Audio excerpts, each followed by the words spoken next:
क्या आपके आसपास ऐसे लोग हैं जो आपको यकीन दिलाते हैं कि आप हमेशा गलत होते हो, आप ओवर सेंसिटिव हो, ओवर रिएक्ट करते हो, आप अच्छे डिसीजंस नहीं ले पाते, और उनकी बातें सुनकर आप भी खुद पर डाउट करने लगे हो? तो अगर ऐसा है तो इसका मतलब आप भी इमोशनल अत्याचार के शिकार हो। इमोशनल अब्यूजमेंट यानी कि इमोशनल अत्याचार आज बहुत कॉमन सा एक प्रॉब्लम है। मतलब हर दूसरा तीसरा इंसान आपको मिलेगा जो इस तरह के प्रॉब्लम्स फेस कर रहा है। यानी कि उसको ऐसा लगता है कि उसकी अपनी कोई वैल्यू नहीं है, उसका जो पार्टनर है उसकी बातों को नहीं समझता है, और जहाँ पे वो सही होती है उसको गलत करार करने की कोशिश करता है। और इस तरह की प्रॉब्लम्स मोस्ट प्रोबेबली हाउस वाइफ्स को देखने को मिलती है, या कोई ऐसी गर्लफ्रेंड्स जिनके बॉयफ्रेंड उनके ऊपर बहुत ज़्यादा इस तरह की जो अब्यूजमेंट है वो करते हैं। तो आज इसी वीडियो के ऊपर मैं एक टॉपिक लेके आया हूँ और आपको बताऊंगा कि how to heal with this, how to overcome with this, आप कैसे इससे बाहर निकल सकते हो। गैस लाइटिंग क्या होती है? ये इंटेंशनली आपके माइंड में ये चीज़ डाल दी गई है कि आप गलत हो। जैसे बचपन में ही आपको ये चीज़ बोल दी गई है, जैसे आपके पेरेंट्स के थ्रू आपकी गलती नहीं है, आप गलत नहीं हो, उस जगह भी आपको बचपन से ही हर चीज़ के अंदर दबा देना, दबा के रखना स्टार्ट कर देना। और जैसे जैसे आप बड़े होते हो आपको हर चीज़ आप ये मान लगते हो कि इसमें सब जगह पे मेरी गलती है। आप सही होने के बावजूद भी खुद ही ये चीज़ मान लेते हो कि मैं इस चीज़ के अंदर गलत हूँ। उसे बोलते हैं ग्रीन लाइट। कई बार ये चीज़ बचपन से भी देखने को मिलती है, और कई बार आफ्टर मैरिजेस या आफ्टर रिलेशनशिप भी ये चीज़ इंसान के मन में आ जाती है, या उसको वो सीखना स्टार्ट कर लेता है, एक्सेप्ट करना स्टार्ट कर लेता है उसके पार्टनर की वजह से। उसका पार्टनर उसको फोर्स करता है कि तू गलत है। आइए जानते हैं कि ऐसी कौन कौन सी गैस लाइटिंग टेक्निक्स हैं जो यूजुअली गैस लाइटर्स यूज़ करते हैं। आपको पता भी नहीं चलेगा क्योंकि ये इतने शातिर लोग होते हैं, और आपको इस चीज़ का अंदाज़ा भी नहीं होता है कि वो किस तरह से टेक्निक्स का यूज़ करके इंटेंशनली धीरे धीरे मीठी मीठी बातें करके, प्यारी प्यारी बातें करके आपको आपके मन में ये जो घोल होता है कि गलती एक्सेप्टेंस का, हर चीज़ में दबाने का, वो चालू कर देते हैं, और आप उनको एक्सेप्ट भी करते रहते हो धीरे धीरे। और ये बाद में इतना बढ़ जाता है कि फिर आप बहुत ज़्यादा इस चीज़ के अंदर अपने आप को सेल्फ, आपका कॉन्फिडेंस लूज़ होता है, आप खुद पे विश्वास करना बंद कर देते हो, खुद को बहुत कमज़ोर फील करते हो। तो नंबर 1, काउंटरिंग। गैस लाइटर्स आपको ये बात यकीन दिलाने में लग जाएंगे कि आप जो भी चीज़ बोलते हो आपको उस चीज़ का अंदाज़ा ही नहीं है, आपकी याददाश्त ही कमज़ोर है, आपको यही नहीं पता कि आप बोल क्या रहे हो, यानी कि आपकी बात का कोई लॉजिक नहीं है। वो आपको मजबूर कर देंगे इस चीज़ पे कि आप जो भी बात बोल रहे हो आप गलत बोल रहे हो, कि वो ऐसे नहीं ऐसे है। यानी कि फॉर एग्जांपल आपने कोई ऐसी चीज़ बताई कि वो इस तरह की होनी चाहिए, तो आपको उस चीज़ को डाइवर्ट कर देंगे, नहीं ये ऐसे अच्छे लगते नहीं, थोड़ी ओल्ड फैशन है, इसको हम न्यू फैशन के हिसाब से लाएंगे। यानी कि आपकी चॉइस को वो ओल्ड फैशन बता देंगे। Number 2, with holding. यानी कि आपकी जो बातें हैं वो समझना ही नहीं चाहते। उन्होंने इस चीज़ को भी ठान लिया है कि नहीं, इसके बताए हुए जो भी प्लान्स हैं या इसके बताए हुए जो भी डिसीजंस हैं वो तो करने ही नहीं है। यानी कि यहाँ पे आपकी सबसे मेन चीज़, कोई रिस्पेक्ट नहीं है उस इंसान के मन में। वो आपको कभी भी कुछ भी बोल सकता है। अगर वो गुस्सा है तो वो आपके ऊपर गुस्सा उतार सकता है किसी और चीज़ का। हो सकता है कि वो आपको अब्यूज़ भी कर दे, गाली गलौज भी आपके साथ कर दे, आपको वो ऐसे वर्ड्स बोल दे जो आपको सुन के गुस्सा आ जाना चाहिए, लेकिन फिर भी आप उस चीज़ को एक्सेप्ट करके और उसका रिप्लाई नहीं दे रहे। अगर उसने आपको अब्यूज़ किया, आपने बोला ओके, यानी कि आपको जहाँ गुस्सा करना चाहिए वहाँ भी आप चुप हो गए। Number 3, trivialise. यानी कि जो गैस लाइटर्स होते हैं उन्हें किसी भी चीज़ से कोई फ़र्क नहीं पड़ता आपकी, ना वो आपसे प्यार करते हैं, ना उनको आपसे कोई एक्सपेक्टेशंस होते हैं, और ना उनके मन में कोई इमोशंस होते हैं आपके लिए कि वो आपको कोई चीज़ देके खुश आपको रख सकें। फॉर एग्जांपल जैसे एक रोज़ देके आपको खुश रहता हुआ देखे तो वो उस चीज़ को एक्सेप्ट कर ले, वो उनके मन में नहीं होता है।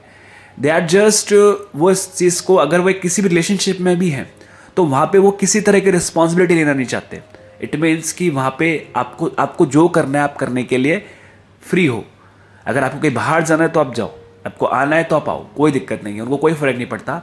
जैसे एक नॉर्मल रिलेशनशिप के अंदर यूजुअली जो पार्टनर्स होते हैं वो पॉजिटिव होते हैं, वो इनसिक्योर होते हैं कि कोई दिक्कत उनके पार्टनर को ना हो जाए, या कोई चीज़ में वो फंस जाएं, या किसी तरह का कोई ट्रैप या फ्रॉड में वो आ जाए। तो इन चीज़ों का वो ध्यान रखते हैं जो एक्चुअल पार्टनर्स होते हैं। लेकिन जो ये मैं जिन गैसलाइटर्स की बात कर रहा हूँ, वो इस चीज़ में उनको कोई फ़र्क नहीं पड़ता। अगर आप उनका वेट भी कर रहे हो तो दे डोंट केयर। यानी कि आपने उनका वेट किया, आपने सोचा वो आएंगे तो आप उनके साथ डिनर करोगे, बाहर जाओगे, बातें करोगे, बट उनको उससे कोई मतलब नहीं, उनको बात ही नहीं करनी, उनको प्यार नहीं है, उनके मन में दिल में कोई चीज़ नहीं है, वो एक तरीके से हार्टलेस हैं। तो यहाँ पे ये चीज़ आप फेस कर रहे हो, ये भी एक बहुत बड़ी प्रॉब्लम है।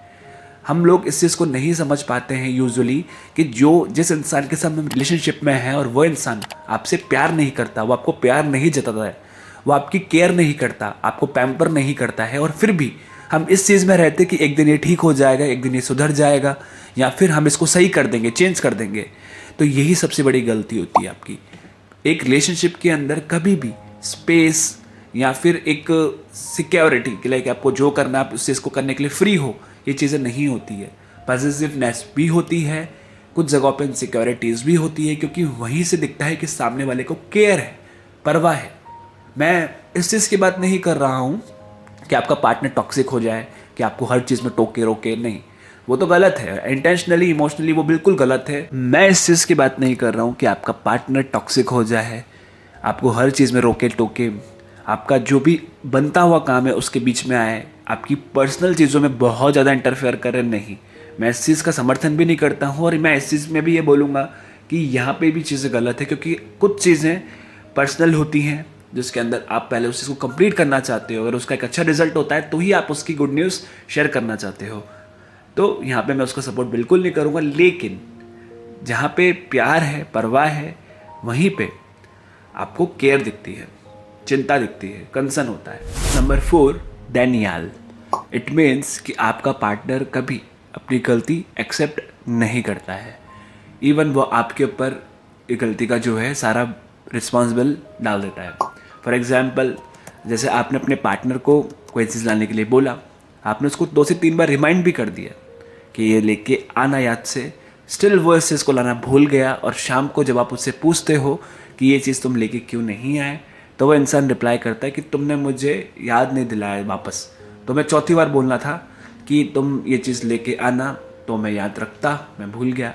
यहाँ पे मतलब कहने को उसने अपनी गलती भी नहीं मानी, उसने आपके ऊपर ही लगा दिया कि आपको चौथी बार बोलना था, आपको उसको कॉल करके याद दिलाना था।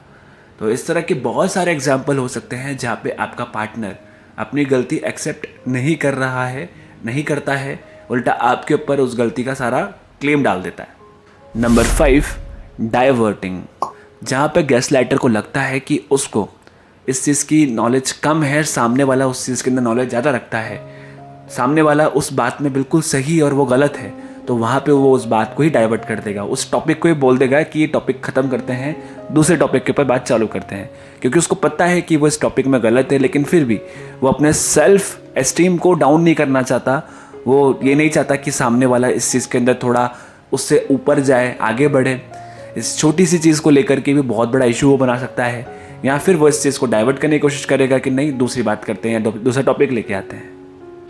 और इन सब चीज़ों की वजह से सबसे मेन चीज़, आप अपना सेल्फ कॉन्फिडेंस खो देते हो, अपने आप को इतना कमज़ोर आप फील करने लगते हो, आपको लगता है कि आप बहुत वीक हो और सामने वाला आपसे 4 गुना ज़्यादा स्मार्ट है, क्योंकि वो आपको इस तरह से मजबूर कर देता है, इस तरह पे यकीन दिलाने पे मजबूर कर देता है कि आप ही गलत हो, आपको कम नॉलेज है, आप उसके स्टैंडर्ड से मैच नहीं कर रहे हो, आप लोअर जा रहे हो। वो आपको बहुत अनकॉन्फिडेंस और अनकंफर्टेबल सा कर देता है। और जो गैस लाइटिंग का विक्टिम है, फाइनली फिर वो अपना वजूद खो देता है, अपना उसका होना उसको बर्दाश्त नहीं होता कि मैं क्यों हूँ। वो घुट घुट के जीना स्टार्ट करता है हर चीज़ के अंदर, और आगे जाके डिप्रेशन, एंजाइटीज़ उसके अंदर आती है। वो सेल्फ एस्टीम जो है खुद को फील करता है कि वो कितना वीक है। तो ये कुछ आपको मैंने हिंट, कुछ सिम्टम्स बताए कि अगर आप भी ये सब चीज़ें फेस कर रहे हो तो इट मीन्स कि आप भी गैस लाइटिंग के विक्टिम हो। अब कैसे आपको इन चीज़ों से हील करना है, कैसे आपको इन चीज़ों से बाहर निकलना है, तो सबसे मेन नंबर 1, आप खुद की सुनना स्टार्ट करो। सबसे मेन चीज़, दबना आपको नहीं है, क्योंकि आप जितना दबोगे सामने वाला उतना दबाएगा आपको। आपको खुद की बातों पे एक तरीके से स्टक रहना है, अटक के रहना है कि अगर आप जो चीज़ बोल रहे हो दैट इज़ कम्प्लीटली करेक्ट, उसमें कोई चीज़ गलत नहीं है, तो सामने वाला भी उस चीज़ को एक्सेप्ट करेगा। दबोगे, डरोगे तो सामने वाला डराएगा, दबाएगा। आपको अपनी सेल्फ रिस्पेक्ट के साथ कॉम्प्रोमाइज़ नहीं करना, लाइक ईगो के साथ कॉम्प्रोमाइज़ नहीं करना है। जहाँ आपको लगे कि आप दब रहे हो, आपको दबाया जा रहा है, वहाँ आपको डे 1 से ही, स्टार्टिंग से ही इस चीज़ के अंदर स्ट्रांग बन के रहना है, ताकि आप सामने वाले से आर्ग्यू भी कर सको। ज़रूरत पड़ने पे आप उसको बता भी सको कि यहाँ पे मैं गलत नहीं हूँ, तुम गलत हो। लड़ना आपको पड़ेगा, आर्ग्यू भी आपको करना पड़ेगा। कुछ हद तक आप अपने क्लोजेस्ट फ्रेंड्स जिन पे आपको ट्रस्ट है उनके साथ ये बातें शेयर करके उनसे भी आप पूछ सकते हो कि मुझे क्या करना चाहिए। अपनी बातों को दबाने के बजाय आपको बाहर निकालना है। आप उन लोगों तक ये बात लेके जाओ जो आपके क्लोजेस्ट हैं, चाहे वो आपकी फैमिली मेम्बर्स हों या फ्रेंड्स हों या कोई ऐसे स्ट्रेंजर्स हो जिनसे आपको बात करना अच्छा लगता है। सो होपफुली आपको मेरी ये सारे पॉइंट समझ में आ गए होंगे। तो अगर आप इनको फॉलो करोगे तो डेफिनेटली आप इस चीज़ से हील कर सकोगे, ओवरकम कर सकोगे और एक अच्छी और सुदृढ़ लाइफ जी सकोगे। सो अगर आप चैनल पर नए हैं तो प्लीज़ चैनल को सब्सक्राइब कर दीजिए, और वीडियो अच्छी लगी तो प्लीज़ लाइक एंड कमेंट में बताइएगा कि क्या इंस्ट्रक्शंस, कौन से सिम्टम्स आपके लाइफ में आपने देखे और कौन से आप फॉलो करने वाले हो आगे लाइफ में। So please subscribe the channel. Thank you so much. See you in the next video. Thank you guys.